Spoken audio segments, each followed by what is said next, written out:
Ternyata Tuhan itu memiliki prinsip yang berulang.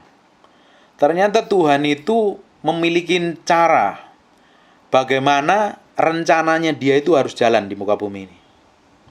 Bagaimana manifestasi pekerjaannya, tangannya, kepanjangan tangannya tetap jalan di bumi. Tuhan tuh mau sampai hari ini.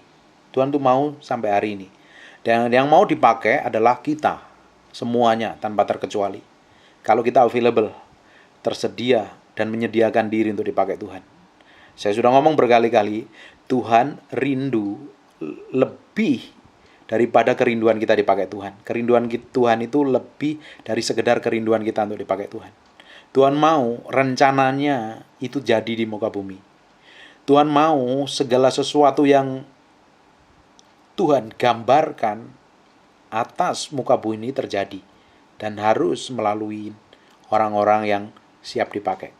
Dan Tuhan mau cari orang-orang yang available sampai hari ini. Makanya tidak heran di Dotawari dijelaskan mata Tuhan menjelajah ke seluruh bumi untuk mencari orang-orang yang bersungguh hati kepada Dia untuk dilimpahi kekuatan, kuasanya, otoritasnya, berkatnya. Supaya apa? Rencana Allah itu digenapi di muka bumi. Hari ini kita belajar di 1 Samuel pasal yang kedua ayat 29. Terus kita lanjut ke ayat 34 sampai 36. Bapak Ibu dengarkan baik-baik. Mengapa engkau memandang dengan loba kepada sembelihanku dan korban sajianku yang telah kuperintahkan, dan mengapa engkau menghormati anak-anakmu lebih daripadaku? Tadi Imam Eli tadi. Ini ceritanya tentang Imam Eli itu. Imam Eli lebih menghormati anak-anaknya daripada menghormati Tuhan. Harus Tuhan dulu. Kita harus respect dengan Tuhan. Ketika respect dengan Tuhan, kita lakukan yang terbaik dengan Tuhan. Kita didik anak-anak dengan baik, dan Tuhan sediakan yang terbaik. Karena apa? Anak-anak ini yang akan mewarisi, yang akan meneruskan pekerjaan Tuhan, meneruskan rencana Tuhan, menggenapi rencana Tuhan di muka bumi ini. Ketika anak ini didapatin benar di hadapan Tuhan, dia akan dipakai, dipercayakan hal-hal yang ilahi di masa yang akan datang. Mengapa engkau menghormati anak-anakmu lebih daripadaku? Artinya Imam Eli lebih menghormati anak-anaknya daripada menghormati Tuhan. Anak yang berzina dibiarin, korupsi dibiarin, kurang ajar dibiarin. Yang lebih ngeri lagi, sambil kamu menggemukkan dirimu dengan bagian yang terbaik dari setiap korban sajian umatku Israel. Tidak heran Imam Eli masa tuanya rabun, mungkin dia kena gula atau mungkin dia stroke, saya tidak tahu, tapi dia nggak kuat berdiri dari bangkunya ketika dengar anak-anaknya mati dan dia jatuh, lehernya patah. Artinya kegemukan, tidak ada penguasaan diri. Imam Eli, imam besar Eli. Inilah yang akan menjadi tanda bagimu, yakni apa yang terjadi kepada kedua anakmu itu, Hofni dan Pinehas. Pada hari yang sama keduanya akan mati. Karena melakukan tadi loh. Udah berzina dengan perempuan-perempuan yang melayani di bait Allah. Terus ngambil korbannya, dibiarin. Nah, titik tertentu Tuhan, waktunya udah tergenapi, dia akan dibunuh Tuhan sendiri. Dan aku akan mengangkat bagiku seorang imam kepercayaan yang berlaku sesuai dengan hatiku dan jiwaku. Dengerin baik-baik.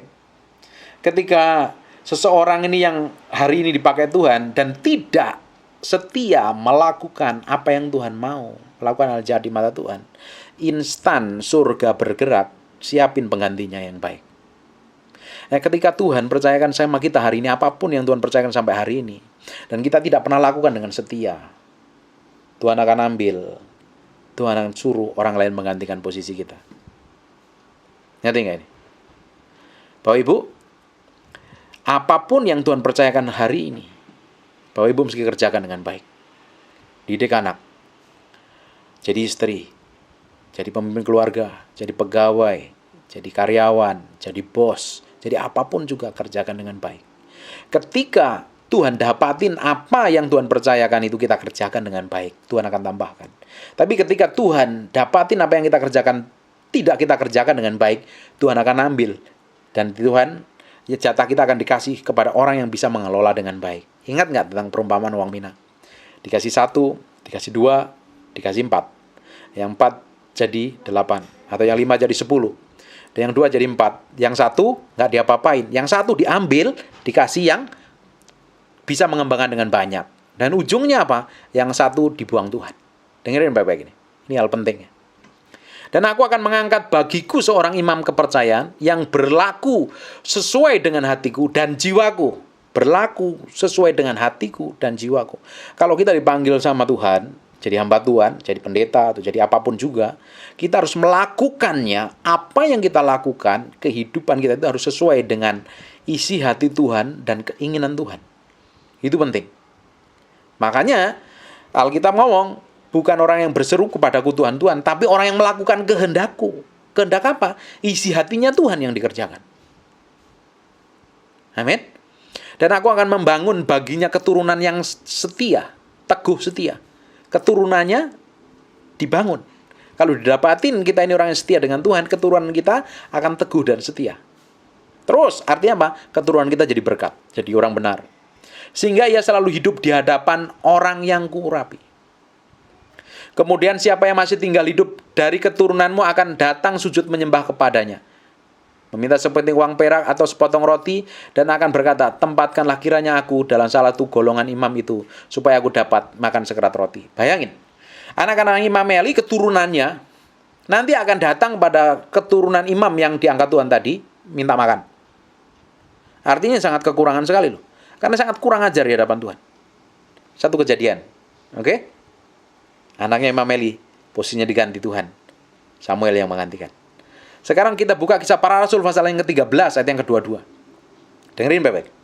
Setelah Saul disingkirkan, Allah mengangkat Daud menjadi raja mereka. Apa langsung jadi raja? Tentunya Daud tidak langsung menjadi raja. Ketika Saul disingkirkan, instan. Ketika Saul disingkirkan, karena apa? Dia melakukan hal yang jahat di mata Tuhan. Dia harus menunggu imam persembahkan korban. Nggak sabar, dia persembahkan korban duluan. Karena apa? Takut ditolak rakyatnya. Bukan hormatin Tuhan. Takut ditolak rakyatnya. Dia korban duluan. Akhirnya ditegur Tuhan. Dan Tuhan tidak suka sekali. Dan waktu itu setelah Saul disingkirkan. Ini perjanjian baru loh ya. Setelah Saul disingkirkan. Di Kisah Para Rasul ya. Allah mengangkat Daud. Setelah disingkirkan, instan surga gantikan posisi orang lain. Oleh orang lain. Tentang Daud, Allah menyatakan, aku mendapatin Daud bin Isai, seorang yang berkenan di hatiku dan melakukan segala kehendakku. Melakukan segala kehendakku. Ketika kita ini tidak punya tanggung jawab apapun loh, termasuk didik anak, pelayanan dengan baik, jadi istri dengan baik, jadi suami dengan baik, mengelola keuangan dengan baik. Ketika kita ini tidak mengerjakan dengan baik, akan digantikan oleh orang lain yang lebih layak.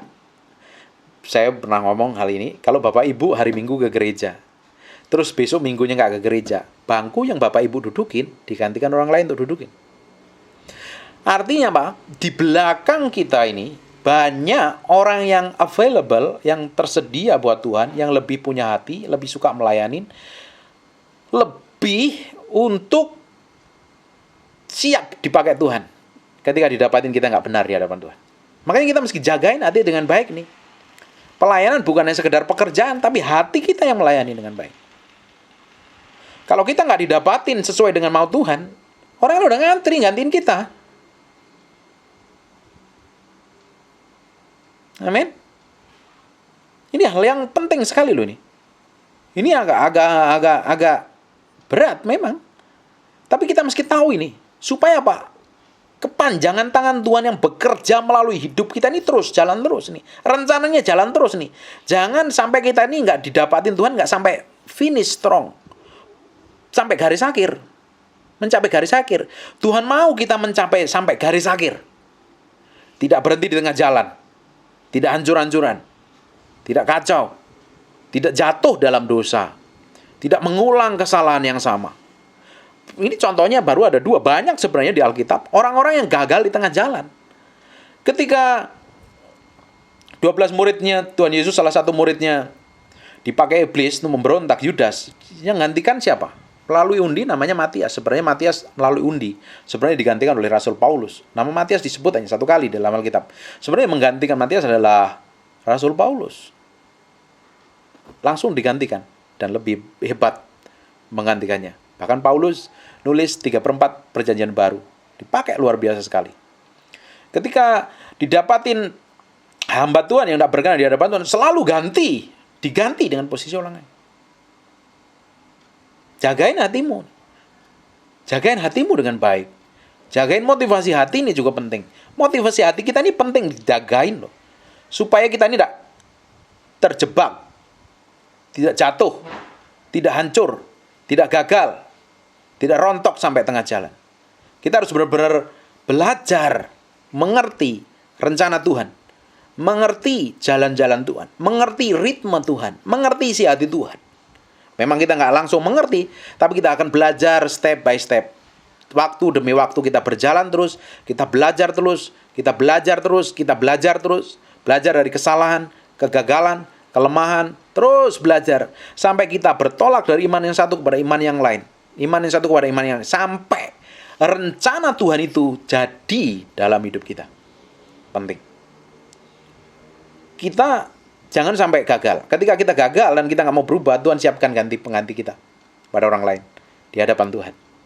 Surga sudah mempersiapkan orang-orang yang lebih jago, lebih hebat, lebih setia, lebih cinta Tuhan, lebih mau bayar harga. Jadi Tuhan mau dapatin kita ini menjadi orang-orang yang sungguh-sungguh dipakai Tuhan. Menyediakan hati kita, mempersiapkan hidup kita. Terus sampai titik tertentu benar-benar Tuhan angkat dan promosi kita seperti yang Dia mau. Kita mesti belajar dari kegagalan-kegagalan hamba Tuhan ini. Banyak kegagalan-kegagalan hamba Tuhan.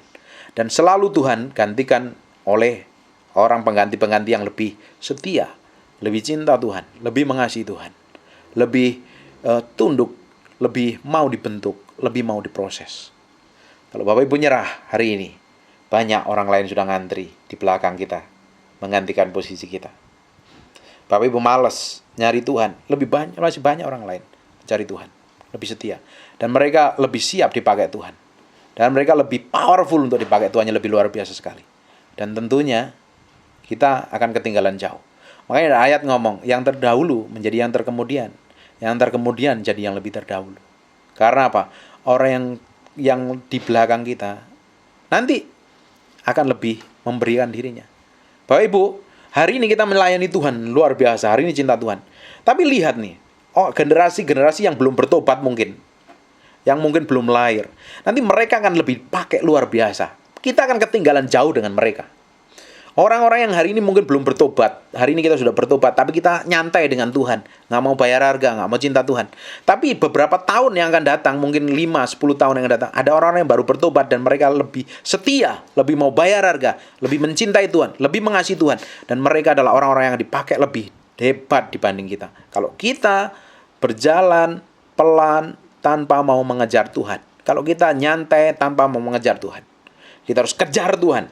Pegangin tangan Tuhan, jalan bersama Tuhan, ngerti isi hati Tuhan, ngerti ritme Tuhan, ngerti kehendak Tuhan. Pada titik tertentu, kita akan pelan-pelan diangkat, memiliki pengaruh, dampak yang luar biasa. Dan tentunya nama Tuhan yang akan dipermuliakan melalui hidup kita. Amin.